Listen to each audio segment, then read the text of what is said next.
You're listening to the Anesthesia Patient Safety Podcast, the official podcast of the Anesthesia Patient Safety Foundation. We're bringing you the very best from the APSF newsletter and website, as well as the latest information in perioperative patient safety. Thanks for joining us.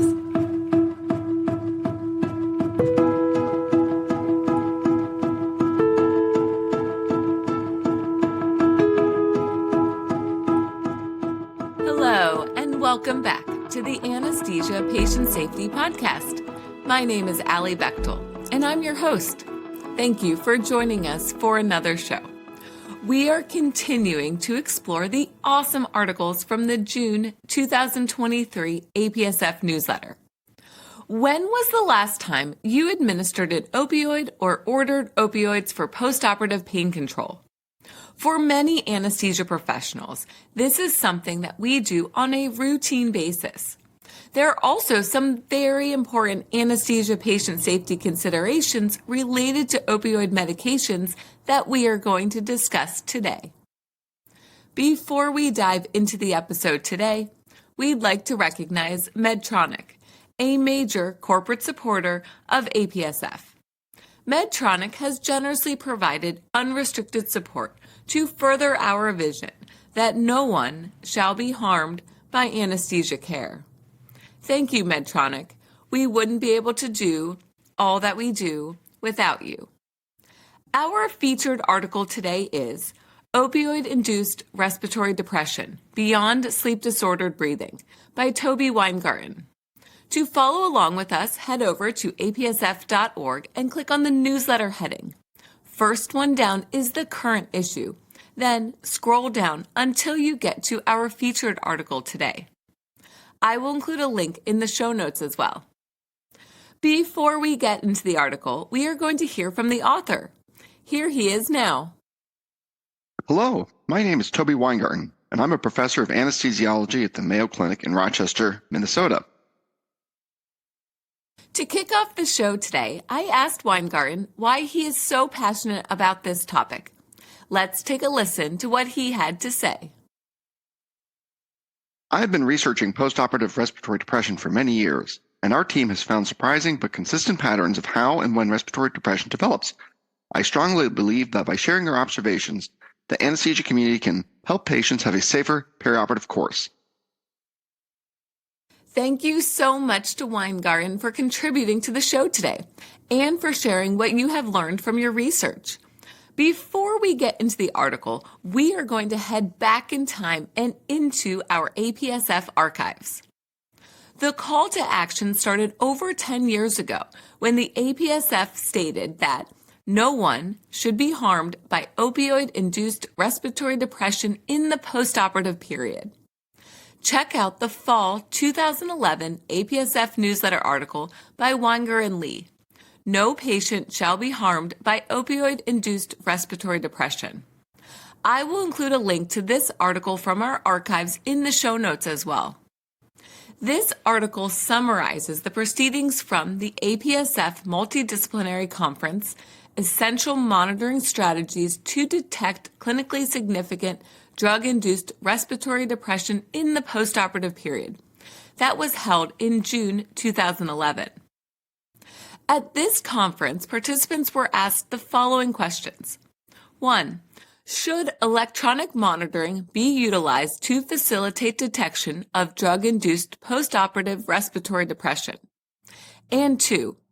If yes to electronic monitoring, who should be monitored, inclusively or selectively? And what monitors or technology should be utilized? The article reviews all the speakers and sessions from the conference, but we are going to skip ahead to the conclusion.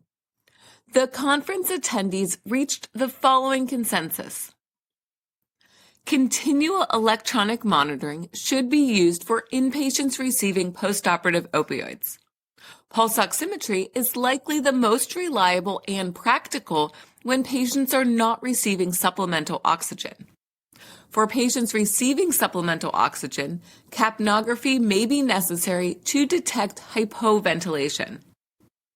Improved education is needed for all care providers regarding the risks related to postoperative opioid administration and for accurate assessment of sedation levels to help prevent opioid-induced respiratory depression.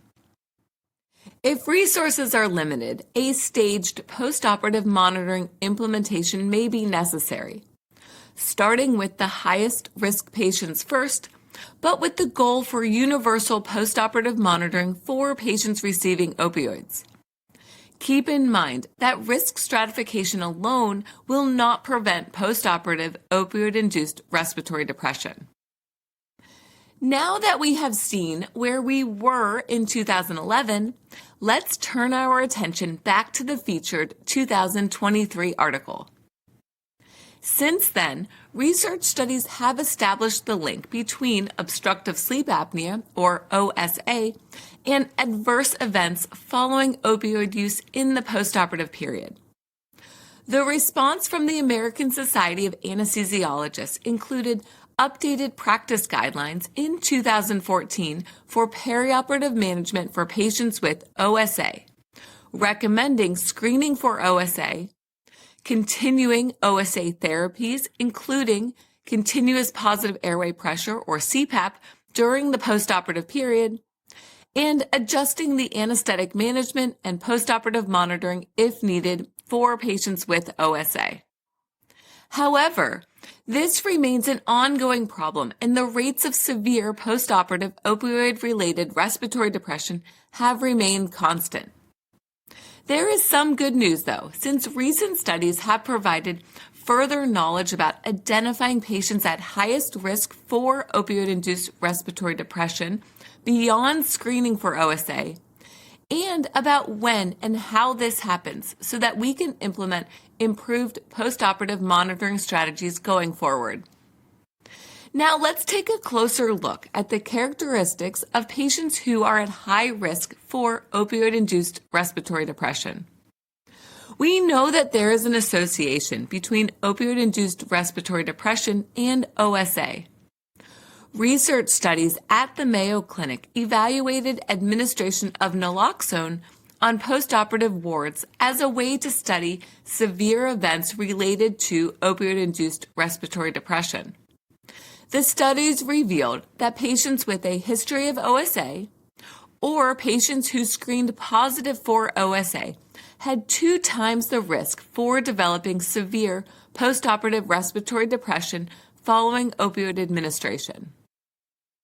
We also need to talk about the PRODIGY trial, which stands for the Prediction of Opioid-Induced Respiratory Depression in Patients Monitored by Capnography trial. This study used bedside capnography and pulse oximetry on the general ward to evaluate episodes of opioid-induced respiratory depression. Check out Figure 1 in the article, which shows a capnography and pulse oximetry reading from the PRODIGY trial and demonstrates the typical breathing pattern seen with opioid-induced respiratory depression. This patient is experiencing episodes of apnea and partial apnea with intermittent normal breathing patterns. There are also periods of hypoxemia during the episodes of apnea with resolution during the normal breathing patterns. The PRODIGY researchers created the PRODIGY scoring system, which you can find in the article as Table 1, and I will include it in the show notes as well. This scoring system may be used for assessing risk for opioid-induced respiratory depression for patients hospitalized on the general ward. Let's review the scoring system now. It includes clinical characteristics and an assigned point score. First up is age with the following: greater than or equal to 60 to 70 years old for 8 points, greater than or equal to 70 to 80 years old for 12 points, and greater than or equal to 80 years old for 16 points. Second is male sex for 8 points. Then opioid naive for 3 points. Sleep disordered breathing is worth 5 points. And congestive heart failure is 7 points. Add up the points to determine the total score. A score less than 8 is low risk and serves as the reference range for the respiratory depression risk. A score between 8 to 14 points is intermediate risk with a twofold increased risk for respiratory depression.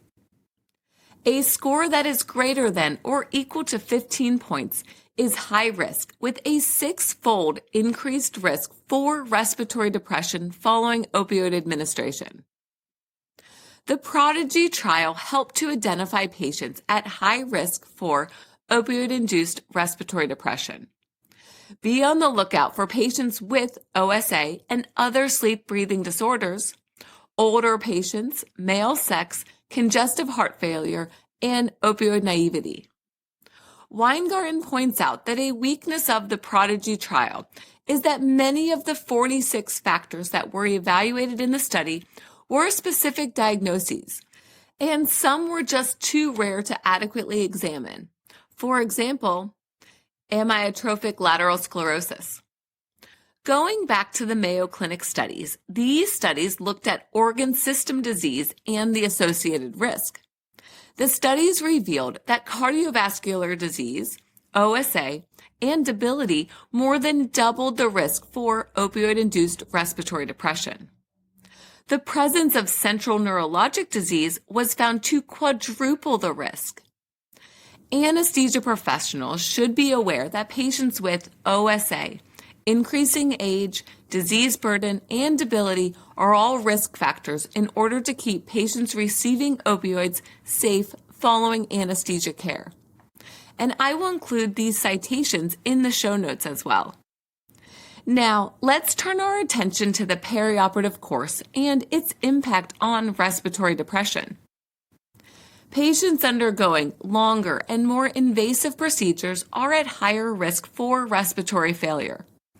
On the other hand, when regional anesthesia is used, this may help to decrease the risk. What about the impact of different anesthetic drugs? These are important considerations as we try to keep patients safe from opioid-induced respiratory depression. Let's take a look at the protocol used at the Mayo Clinic to manage patients in the postoperative care unit who develop respiratory depression. First, the patient's risk for OSA is assessed preoperatively and postoperatively. PACU nurses continuously monitor patients for respiratory depression as evidenced by apnea, bradypnea, oxyhemoglobin desaturation, and pain-sedation mismatch. This is when a heavily sedated patient complains of severe pain. Any patient who has an episode of respiratory depression must then have monitoring for 2 additional 30-minute periods to evaluate for further episodes of respiratory depression. Patients who continue to have episodes of respiratory depression during the additional monitoring period must then have continuous postoperative monitoring with telemetry and may be considered for non-invasive positive pressure ventilation. Pre-op and intraoperative medications may increase the risk for postoperative respiratory depression as well. Increased risk may occur in the following situations: use of isoflurane, preoperative sustained release oxycodone administration, increasing doses of intraoperative opioids, and preoperative gabapentin administration. Using desflurane instead of isoflurane and decreasing routine midazolam use were associated with a 30% decrease in episodes of PACU respiratory depression at one Mayo Clinic site. In the past, many enhanced recovery after surgery protocols included administration of gabapentin and pregabalin to help improve postoperative pain and decrease opioid requirements. Let's take a closer look at the literature in this area. Studies have shown that gabapentin and pregabalin continue to increase the risk for respiratory depression even after discharge from the PACU. The 2018 study by Deljo and colleagues, Pattern of Perioperative Gabapentinoid Use and Risk for Postoperative Naloxone Administration, revealed that patients taking gabapentin at home prior to surgery with continued use postoperatively had a 6-fold increased risk for naloxone administration. Another study looked at the Premier Healthcare database and found that preoperative gabapentin and pregabalin administration as part of an ERAS protocol was associated with an increased risk for postoperative pulmonary complications after colorectal, gynecological, and joint replacement surgeries.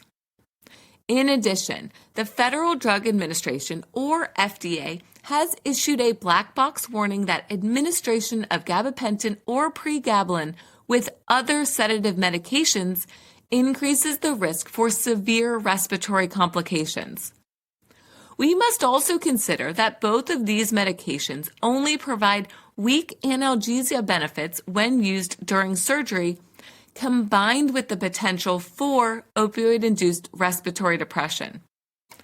The risks likely outweigh the benefits for using gabapentin and pregabalin as part of ERAS protocols, and it may be necessary to modify these protocols in order to keep patients safe. There is still so much that we need to talk about, including anesthesia recovery, the presentation of opioid-induced respiratory depression, and a proposed new approach to this big threat to anesthesia patient safety. We hope that you will tune in next week for this exciting Part 2 episode. Plus, we are going to hear from Weingarten again. If you have any questions or comments from today's show, please email us at podcast@apsf.org. Please keep in mind that the information in this show is provided for informational purposes only and does not constitute medical or legal advice. We hope that you will visit apsf.org for detailed information and check out the show notes for links to all the topics we discussed today. While waiting for the next Anesthesia Patient Safety podcast to drop, we hope that you will head over to apsf.org and check out all of the patient safety resources. Head over to apsf.org and click on the Patient Safety Resources heading. There are so many great resources, including the COVID Perioperative Resource Center, the Anesthesia Patient Safety Podcast, the APSF Video Library, News and Updates, In the Literature, APSF Technology Education Initiative, the Emergency Manuals Implementation Collaborative, the Perioperative Multi-Center Handoff Collaborative, Lookalike Drug Vials, Drug-Drug Interactions, Innovative Reports and Ideas, International Resources, and helpful links. So what are you waiting for? Go check it out. Until next time, stay vigilant so that no one shall be harmed by anesthesia care.